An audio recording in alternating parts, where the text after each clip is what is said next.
Dr. Kari Ragan, what other career do you think you might have had if you hadn't have pursued one in voice? Oh my goodness, we're jumping right in. That's wonderful. Let me think. I don't know that I've been asked that.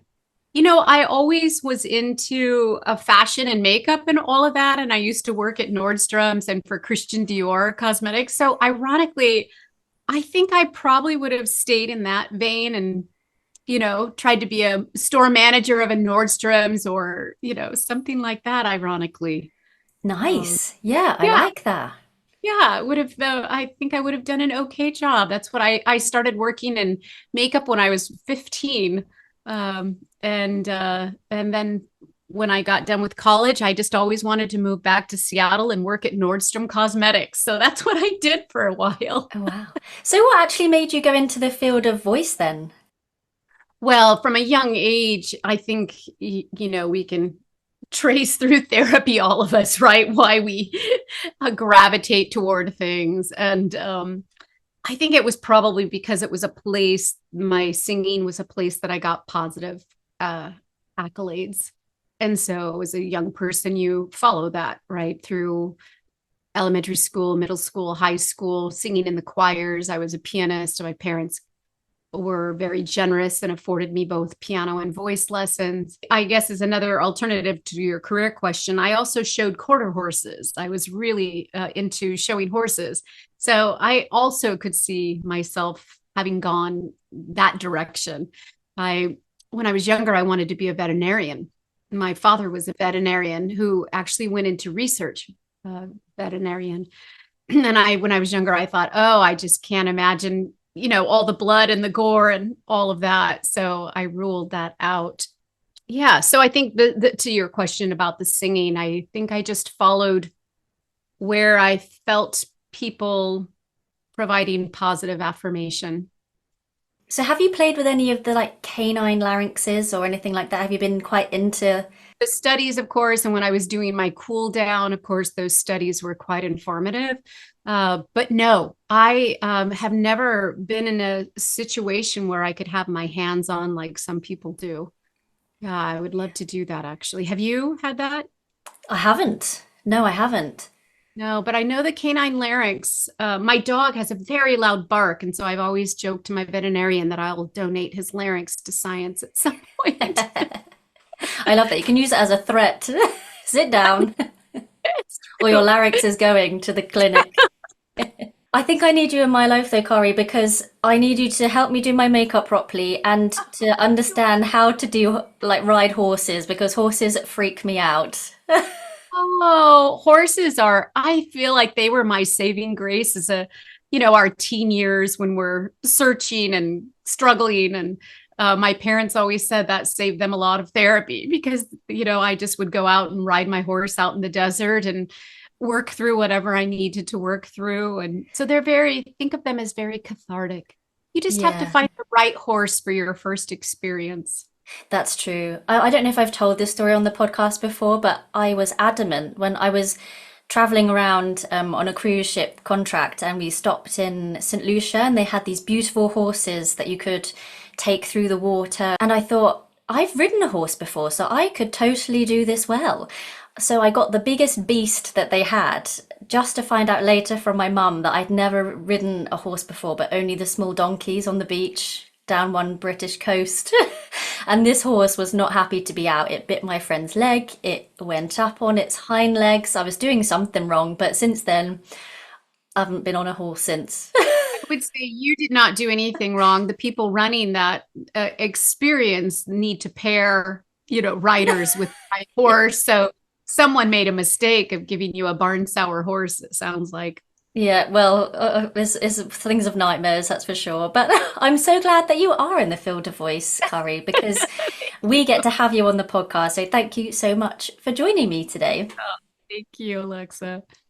Needless to say, you are the one to talk to about NATS, the National Association of Teachers of Singing, because not only were you the recipient of the NATS Foundation Pedagogy Award in 2009 and were selected to be a master teacher for the NATS intern program in 2021, but also because you serve as the Advancement Committee Chair are on the NATS Roman Littlefield editorial board and are the moderator of NATS Chats. Mm. So, can you tell us about NATS, its mission, and why singing teachers should join if they aren't already a member? Oh, what a wonderful question. Yeah, I'm a really proud member and ambassador for the NATS organization because it's given me so much. It's really where I first, came out of the I'm going to be a singer, I'm not going to be a teacher, even though at that point I'd already been teaching for about 15 years. And actually it was a conference, a regional conference here in Seattle, and Scott McCoy was one of the keynotes, and his book had just been published. And it just changed my life. Not only because I realized that teaching voice had changed since my years at Indiana University, but of course the deep friendships that I've made. Some of my dearest friends have been made through the NATS organization, and it's inspiring how many NATS members dedicate so much. It's volunteer, right? And so many people willing to dedicate so much, I think because we believe in moving the profession forward. And that's one of the things I think NATS is working very hard to do, both in accommodating our vast field and our changing vast field, right? We're no longer the classical voice academic teachers that started the organization 80 years ago. Just this past month, we're celebrating our 80th year. Now I haven't looked at the exact data recently, but I know a few years ago, we were 50-50 academic teacher and independent teacher. And as you know, independent teachers now, I've been teaching over 40 years. When I first started, my teaching was all classical, even as an independent teacher. It was the teenagers and the avocational singers who wanted to learn classical genre singing. And that's just no longer the case. So our profession has changed now. And I think a lot of independent teachers need to be knowledgeable and skilled in the pedagogical needs and the artistic needs of other genres. So I really admire NATS for working hard to serve nearly 8,000 members, all with a variety of interests and expertise. And as I ramble on, the other thought I have is our field has changed so profoundly from just teaching how our teachers taught us to, I believe there is a liability, a responsibility, and an expectation that teachers of singing don't hang a shingle unless they understand fundamentals of anatomy, physiology, acoustics, cognition, vocal health, right? I think that we have a really great responsibility now because there's so much accessible information. And so I hope that teachers who are hanging a shingle are staying current. As you know, it's an uncertified field, right? It's an unregulated field. So that's always going to be somewhat problematic, but it's really exciting to see. I run these practicums, and the younger generation of teacher, I talk about this often when I'm on podcasts, man, they're already so knowledgeable in their 20s, in their 30s. So the field of voice is in good hands moving forward as this next generation starts with a foundation of knowledge that's so vast and beyond what I ever understood in my 20s. And what does it mean to be a member of NATS? What do you get from the community by being a member? Well, you get networking for one, and relational, right? Experience. I think, isn't that what we all long for? And especially for the independent teacher who might feel like they work in a vacuum, right? That you within your own chapter, within your own region, and then nationally, you make friends. And so as you do that, you understand that other teachers may have a different area of, I don't love the word expertise, but advanced learning, or they may have an area of interest that works in collaboration with your interests. So maybe you refer a client to them for a period of time or permanently because their interests align better. So I think that that is incredible. Our conferences are really extraordinary. Again, not only for the networking and being inspired and being around people of your, ilk, your area of interest, but they work really hard to bring to the conferences a lot of what I was just talking about, the vast area of interests.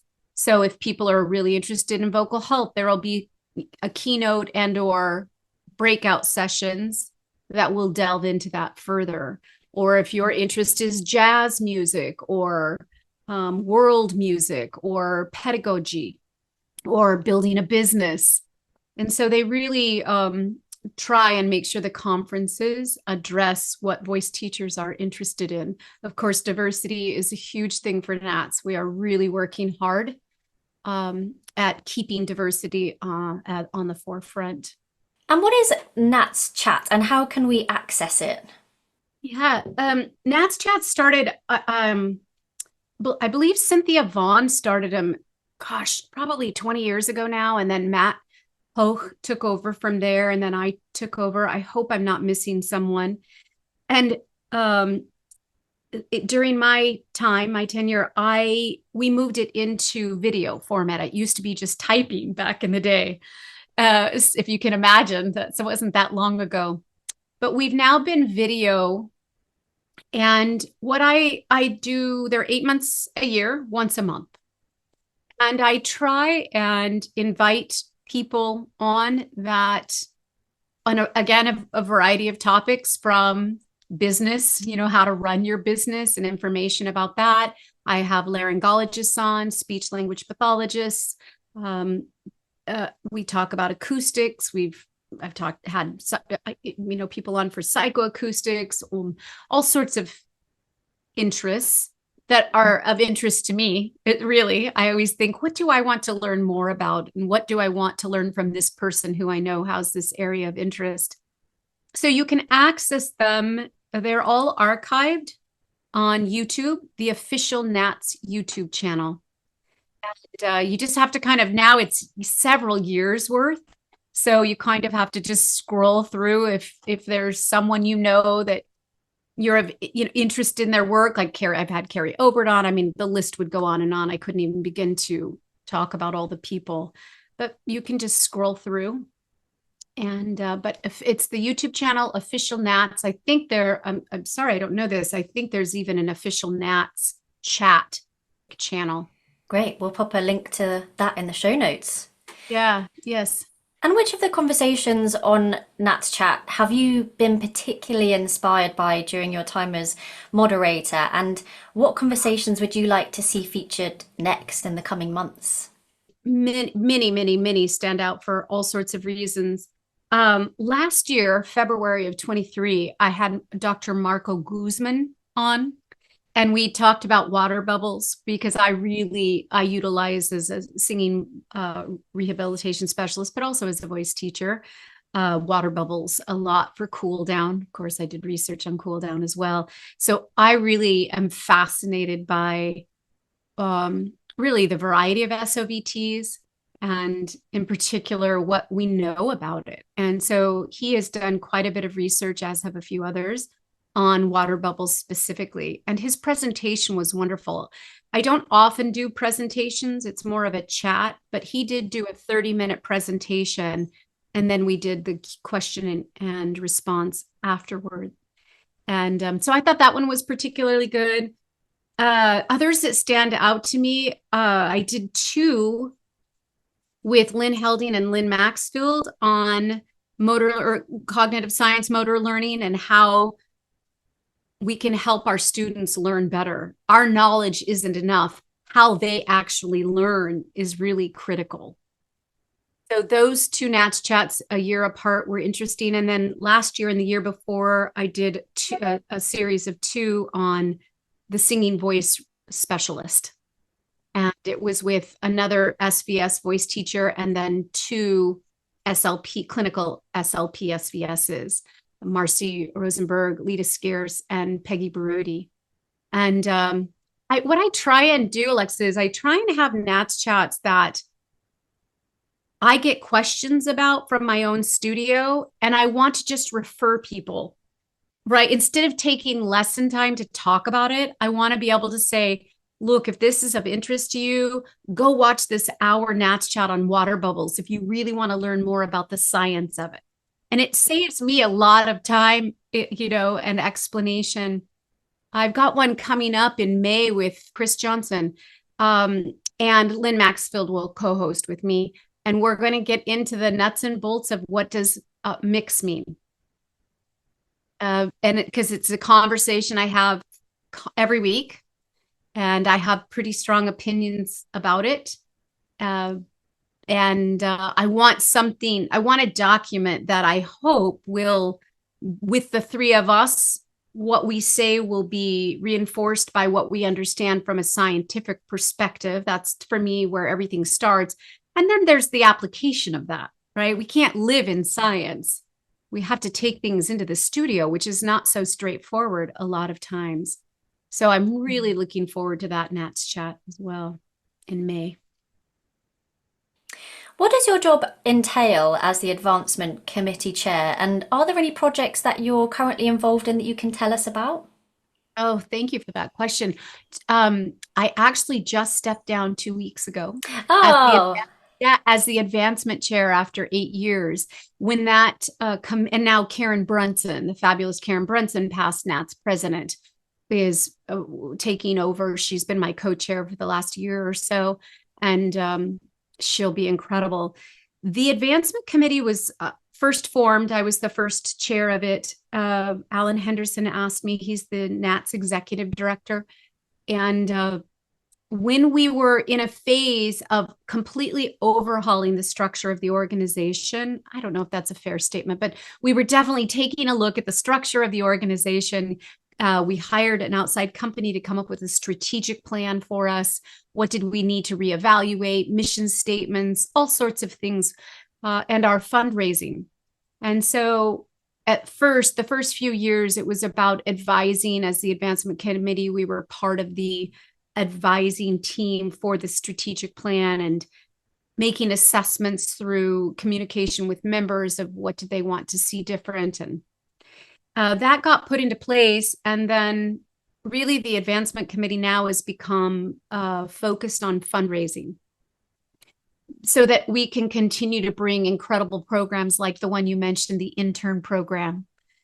We also have lots of programs that enable teachers to attend a conference, which, can be expensive. If you're a young teacher starting out, that costs a lot of money to register and fly to and stay in a hotel.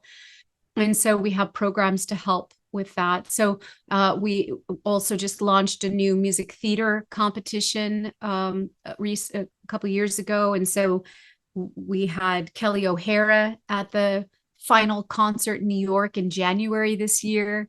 Adam Gattell was a judge. So we're focused on fundraising to support the incredible programs and opportunities that NATS wants to continue to promote and evolve. Well, congratulations for your work that happened whilst you were there on that. And will you still be on the editorial board for NATS? And yes.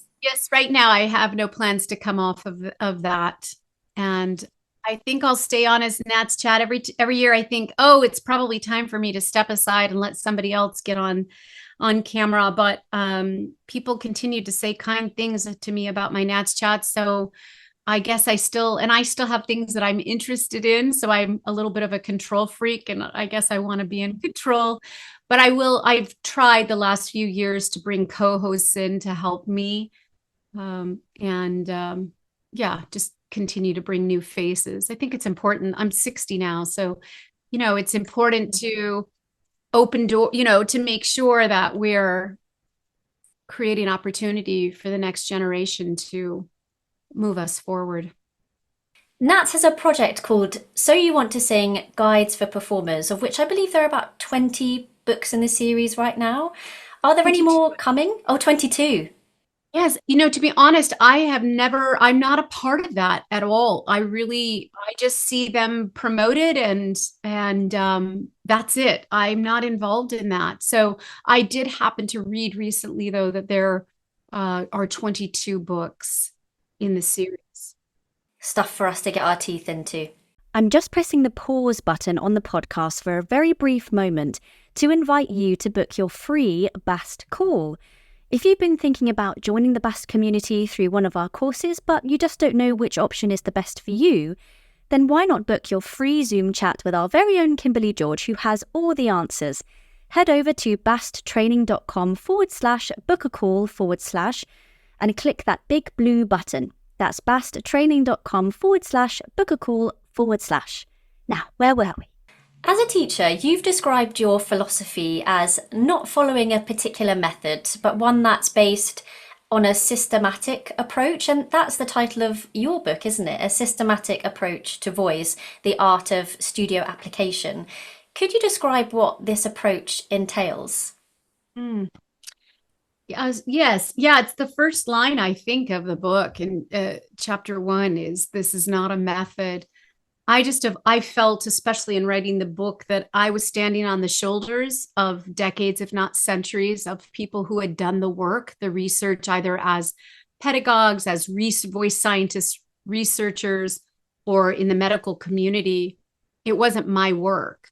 So I just didn't feel right about calling something a method for my approach. The approach was basically, right, I'm not the first person to come up with that there are 5 systems. There are smart people that have, in every pedagogy book, you'll see the systems essentially in some fashion in a book. But what I found is that, especially when I was doing my evaluation with the medical team that I collaborate with for voices that are injured, Karen Wicklund really, I think, was one of the people that I just realized I was looking at the voice through those 5 systems: respiration, phonation, articulation, registration, resonance. And so when I was doing an evaluation, because that's how she guided me, and that's what her book talks about, is you're evaluating through each one of those systems. And so I realized that's how I was evaluating and then teaching. And as I was coming up with as I would identify a vocal challenge, and I would think, okay, what vocal task do I need to give this singer to help facilitate a change? I was doing it really through a system. Now, of course, if we change a component of one system, it changes the system as a whole, right? So we have to acknowledge that. But the feedback I got from my singers, and I work with a lot of singers who are teachers, is how it was changing their approach to teaching, because they just realized I was talking about this systematic template for entering into a voice lesson.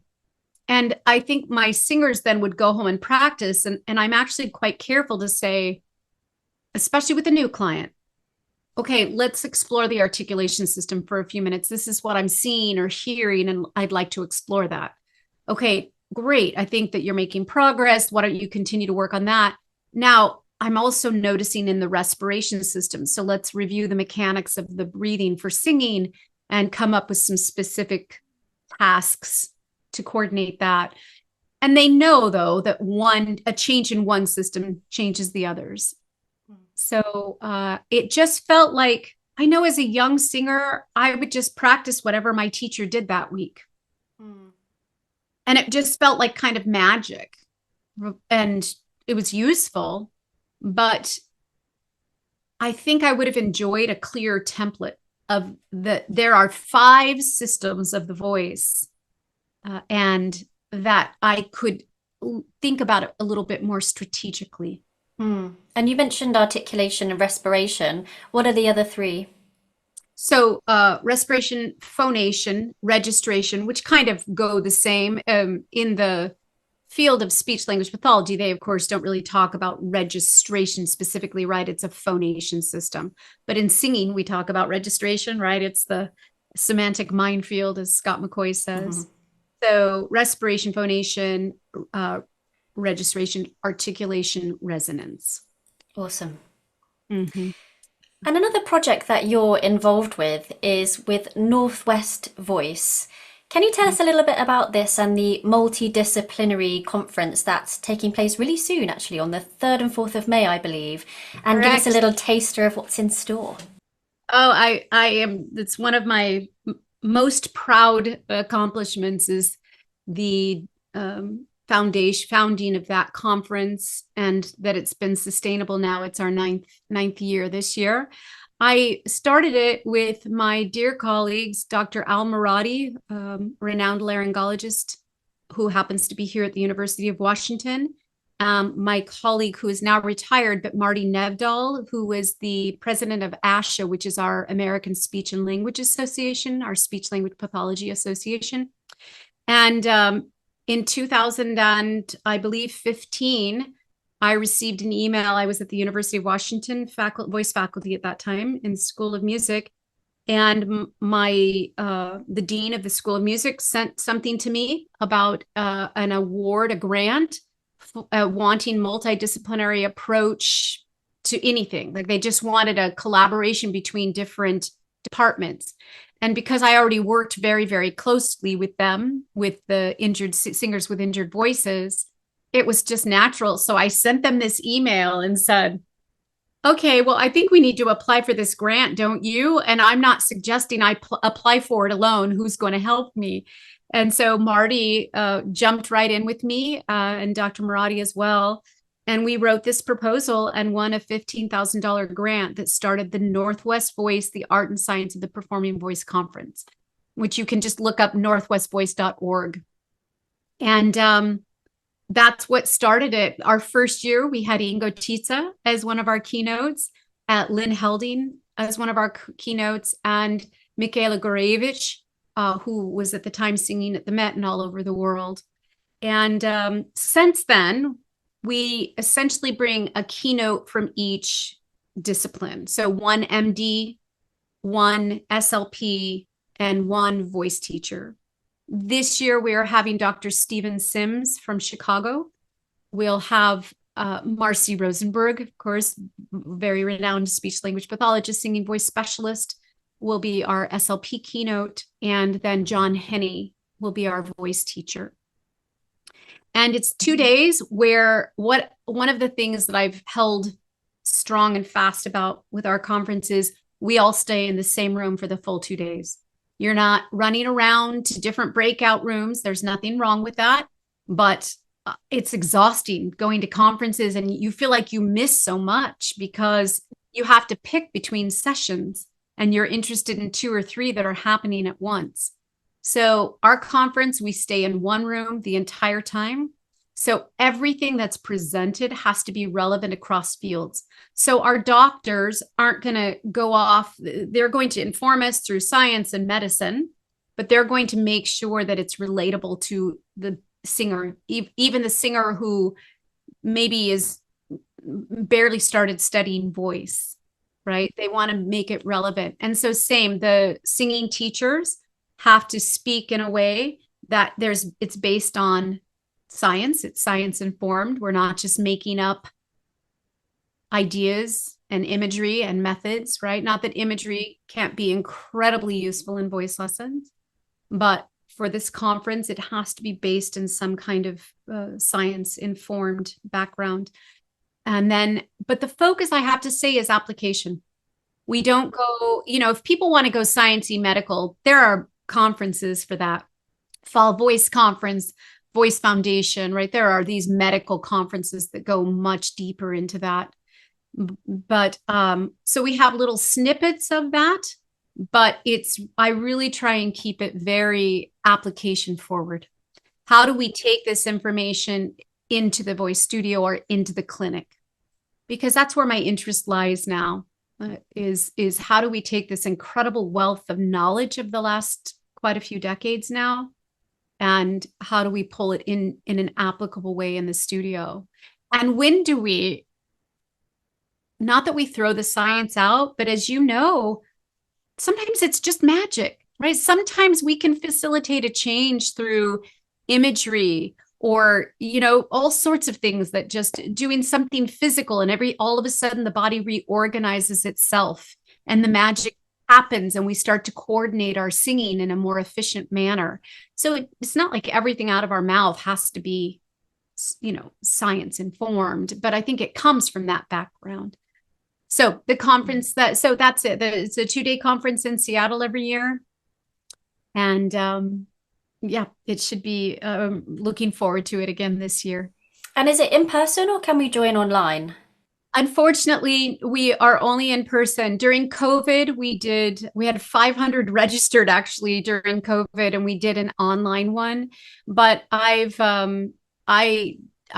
don't have the time, the energy, or really, it's quite expensive to do an online in a way that's really accessible. And so we've chosen just to keep it in person, which, yeah. So if anybody is in Seattle or can get over to Seattle, how much would a ticket be for us? Can you believe it's only $95? We have not raised the rate. And if you've gone to any conferences at all, especially multidisciplinary conferences, you're paying, $300 to $500 to register. So especially it's 2 days. So I've kept the rate at $95 for voice teachers. It's a little bit more for SLPs who get CEUs. They also get CEUs, the SLPs, which they need. And then the doctors a little bit more. But I think the most expensive for the MDs, I believe, is $145. So really, really affordable. And speaking of multidisciplinary, what does multidisciplinary mean? And how have you seen this evolve in the field over time? Such thoughtful questions, Alexa. Thank you. They're really wonderful. Yeah, hasn't that really changed our profession, right? At least for those of us who, and I encourage people, if you haven't attended a conference like the Voice Foundation, which it is a medical conference, but really makes room for singing teachers. PAVA, a wonderful Pan-American Vocology Association that Ingo and the team started. Wonderful conference where we all get together and learn from each other. I know that I've been working as an SVS for over 20 years now. It changed my life. Being able to speak with the medical community has enabled me to understand the voice in a way that I never would have otherwise. And I just love that work. I really, really love helping singers who have injured voices. So, and the multidisciplinary approach to me is broader than just, like, we talk about it in terms of the voice team, which is the laryngologist, the voice teacher, the speech language pathologist, right? That to me is our primary multidiscipline. But I collaborate with physical therapists, I'm really into right now pain reprocessing therapy and how that is profoundly impacting singers with muscle tension dysphonia, dentists, psychotherapists, pulmonologists, rheumatologists, right? The list goes on, naturopath, nutritionists. So all these fields I've used every single one of those to help my singers especially if they're in a crisis of some sort or having a vocal challenge, because cases aren't always straightforward. Some of them are really quite straightforward, but a lot of them are not. And they take a long time and a lot of persistence on both my clients and my behalf to find the right people to get all the answers, because we're complicated beings, right?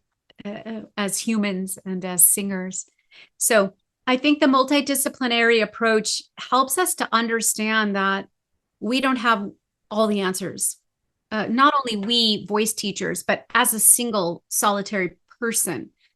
I was raised in a singing environment in college that was very proprietary, that was you study with that teacher, you don't discuss with other teachers, you're never allowed into those studios to observe.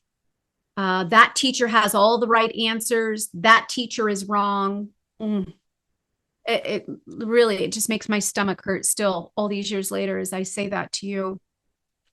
And so I was raised with that, right? I was kind of brought up in that attitude. And it was such a relief to me as I began to learn from other voice teachers all that they had to offer, and then the medical community. And it was such a relief to me to go, wow, okay, I don't need to have all the answers for every client. It literally takes a team. And having that network of people around us so that we have references to give to people. But I wonder what your opinion would be, or how you envision the role of the singing teacher moving along with this, because we see a lot of singing teachers getting certifications in manual therapy or going on to do rehabilitative work. That's very hard to say. Or we see singing teachers going on to do rehabilitative work. Do you think there'll be a change in the expectation of the singing teacher and what their services might include? Again, this goes back to the lack of licensure and certification in our field. And so I think we have to hold ourselves accountable for what we're qualified to do. I see it's one of the things that is, I think social media has changed our field in ways that are wonderful and problematic. And, we can't be the gatekeeper of a field that's unregulated. And so I'm having to work to let go of some of that. I think we just have to all find our own ethics. I think there have been charlatan teachers throughout time, right? And they just have a more of a platform. Yeah, and I think coming out of the conversation of multidisciplinary approach, I think that I hope that teachers really think about what interests them the most, right? And that they don't feel like they have to be the master of all. It's too much. I mean, oh my goodness. I know Ian Howell and I did a presentation a couple of years ago, and it was just overwhelming about what we're supposed to be experts in: anatomy, physiology, acoustics, cognition, right? How our students learn, right? And the goal setting, Lynn Helding's fantastic book, right? That's a whole deep dive. The anatomy, physiology, the vocal health, not to mention our training. I talk about this in my evidence-based voice pedagogy. When you look at the research component, right? We have just not only being good musicians, understanding theory and music, and it goes on, languages, if you're a classical teacher, languages, different genres. Each genre has its own skill set to it, both physiologically, technically and artistically. It's a lot. I mean, I really feel for younger teachers coming up, but I think that if teachers can think, what am I really passionate about? And let me focus on that, and collaborate with people. The rehabilitative thing, of course, is a long fight and conversation. And I encourage people to watch the 2 NATS chats that I did with that group I mentioned earlier, where we talk about it quite forthrightly. I only started using that word rehab only quite a few years ago now, even though I've been working in affiliation with a medical team for a long time. That does make me nervous, because those cases really can be very complicated, and I am constantly talking to my team, about cases. Okay, what are you observing in the clinic? What did the strobe show? I'm running into a roadblock here, and I'll pick up the phone and call Dr. Marati and say, hey, I'm running into this problem. I need to know, do you think, based on your recent strobe, is this in my scope of practice or yours? In other words, is there anything else biomechanically that you can do to help the singer, or do you think it's in my scope? And we are able to talk it through, so I'm not guessing. That's invaluable, to have that kind of access. I literally could not do my job without the voice team. So that word is a whole, podcast conversation, to be honest. And I think in the meantime, we all just have to be accountable To me, we are, especially when you're working with a singer with an injured voice, we are liable. Actually, with any voice, we're liable. We are liable for this instrument that resides in another person's body. And so I think we have to just be very, very careful. It's very interesting about the overwhelm, and it's nice to hear somebody like you say it, because a lot of us, I think, feel it. And a little bit of informal research that I did for a vocology and practice presentation on imposter syndrome, low confidence, and overwhelm as a voice teacher, quite a bit of the feedback I had was that singing teachers were just getting really overwhelmed with the amount of information that they felt they had to know, that maybe wasn't even relevant to them at the time. It just seemed like it was an expectation when perhaps it isn't. So it is really refreshing to hear somebody in your position say so. Oh, I really empathize, especially with younger teachers. And as I said, I teach a lot of other teachers, and I really encourage them and to find their interest. I've got a young teacher who loves children. I was like, oh, that's so wonderful. Do that if you love to do that, because I never had that interest. And her business is thriving, and that's her niche, right? And then what can you pull in from cognitive science of how to be a better teacher, right? So just finding those tidbits. But absolutely, I think it can be so overwhelming with what we're expected to know nowadays. And so that's where the conferences are great, talking to others and attending conferences, so you're not learning in a vacuum just by reading articles, of which there are many. And now, of course, I think some of that overwhelm probably comes from the accessibility. I was telling one of my students the other day, I said, listen, in my day, I love saying that, right? I mean, I'm from the generation where we typed papers on a typewriter and had whiteout. And if you made a mistake, you'd have to start typing all the way over a piece of paper, right? And if we wanted to learn music, we had to go to a listening library to learn music. It's so simple to sit in your home now in your pajamas and learn about the voice and listen to music. And the accessibility is fantastic, but it's also overwhelming because there's no on and off button. So I'm so glad you're presenting on that and helping teachers to, strategize how not to get overwhelmed. That's really wonderful that you're doing that, and so important. Thank you. Well, lastly, Kari, before I let you go, you seem to be somebody who is involved with a lot of things. You've got a lot of projects going on simultaneously, and there might be teachers listening who really crave that bit of variety, want to get involved with different organizations and projects alongside managing their voice studio. Can you just give us an insight into a typical week and how you manage to keep everything going? Well, I'm starting to realize I've got to slow down at 60. I'm worn out, I have to tell you. But a typical week for me is I'm teaching. I'm at my piano teaching. I've cut back just a little bit this week. This year, but I teach 5 days a week, anywhere from generally 7 hours a day. Fridays, I've cut that back. And when I'm in the middle of teaching my practicums, which I love, love, love, those days I'll do my 2-hour practicum and then just 5 private students. So during the day, I'm teaching. With every spare minute I have in the morning before I start teaching, in the evenings and on the weekends, I'm at my computer doing all the things, answering correspondence, writing articles, managing I have a studio of basically 80 clients on the roster that rotate through every 2 weeks, plus a waiting list that is constantly, evolving as the medical team sends me singers that I need to give singing evaluations to. And then the committees, running a conference right now is all consuming.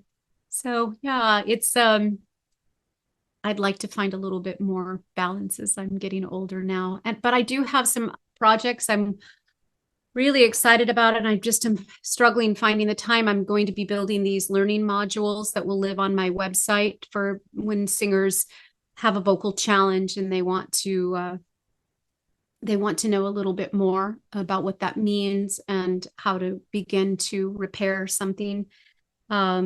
And I still have another book in me. I just don't know when. And my publisher's after me right now to write a second edition of my current book. But I told them I have to delay that for at least a year. So yeah, it's busy. I love what I do, right? So even when I'm tired, I just keep going. And all of us are like that, right? I'm not alone in that. I talk to my colleagues all the time who are doing similar. The other thing I just want to mention, because there's so much time before it happens, is the International Congress of Voice Teachers. I first went to that conference in Sweden, I think 2017. And then Vienna was 2 summers ago now in 2022. And again, life altering. I got to meet so many wonderful people from across the pond and get to see what people are doing around the world, voice teachers. So I was asked and said no. I was very proud of myself. It didn't hold, but I was asked to be the program chair of the next ICVT conference, which is in Toronto, Canada, here, of course, in North America. And it's the summer of 2025, July 31st to August 3rd, I believe are the dates. And we are right now accepting proposals until June 1st for abstract submissions. So for instance, Alexa, I hope you will submit. I don't think you'd want me. Yes, what you were just talking about, that's it's a wide variety for those 4 days of topics that we are wanting. In fact, the conference title is All Voices Uplifted, or I think All Voices Uplifted.